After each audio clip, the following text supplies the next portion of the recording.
नमस्ते, यहाँहरूलाई वेदको ट्युटोरियल भिडियोमा स्वागत छ। आज हामी वेदको सिस्टममा हामीले सब्जेक्टहरू कसरी एड गर्ने, क्लासहरू कसरी एड गर्ने, सेक्सनहरू कसरी एड गर्ने भन्ने कुराहरू हामी आज भन्न गइरहेछौँ।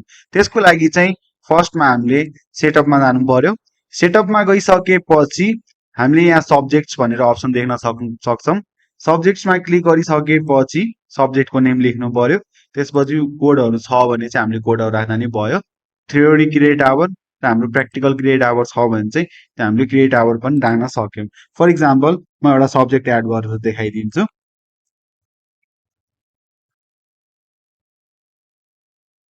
सोसल स्टडिज भनेर एउटा सब्जेक्ट मैले राखेँ।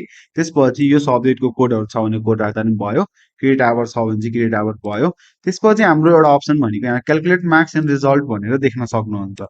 सो त्यस्तो टाइपको सब्जेक्टहरू जसको चाहिँ हाम्रो फाइनल ग्रेडिङहरूमा क्यालकुलेसन हुन्छ, मार्कमा क्यालकुलेसनहरू हुन्छ भने चाहिँ स्टुडेन्टको बेसिकली जिपिएमा अफेक्ट पार्ने सब्जेक्टहरू छ भने चाहिँ हामीले क्यालकुलेट मार्क्स एन्ड रिजल्टमा यस गरेर सबमिट गरिदिनु पर्यो।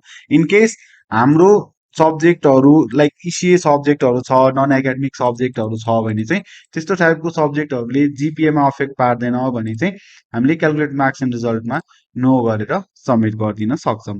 For example reading, writing, dancing त्यस्तो टाइपको सब्जेक्टहरू छ भने चाहिँ हामीले क्यालकुलेट मार्क्समा नो गरेर सबमिट गरिदिनु पर्ने हुन्छ। एड गरेको सब्जेक्टहरू हाम्रो यहाँ सब्जेक्ट लिस्टमा आएर बस्छ। सब्जेक्टहरू एड गरिसकेपछि हामीले सब्जेक्ट लिस्टमा आएर हेर्न सक्छौँ। हामीले एड गरेको सब्जेक्टहरू चाहिँ यहीँ हाम्रो डिस्प्ले भइरहेको छ है। त्यसपछि हाम्रो अर्को फिचर भनेको क्लास। हाम्रो सिस्टममा चाहिँ क्लासहरू कसरी एड गर्ने भन्दाखेरि चाहिँ हामीले क्लासको डिस्प्ले नेम लेख्नु पर्यो। फर इक्जाम्पल 1 छ भने चाहिँ हामीले 1 लेख्न सक्यौँ। डिस्प्ले नेममा चाहिँ हामीले जे देखाउनु पर्ने छ त्यो क्लासको नेम चाहिँ हामीले राख्न सक्यौँ। इन केस सिस्टममा अलरेडी एक्जिस्ट छ भने चाहिँ एड गर्न दिँदैन। अर्को एउटा क्लास एड गरिदिउँ।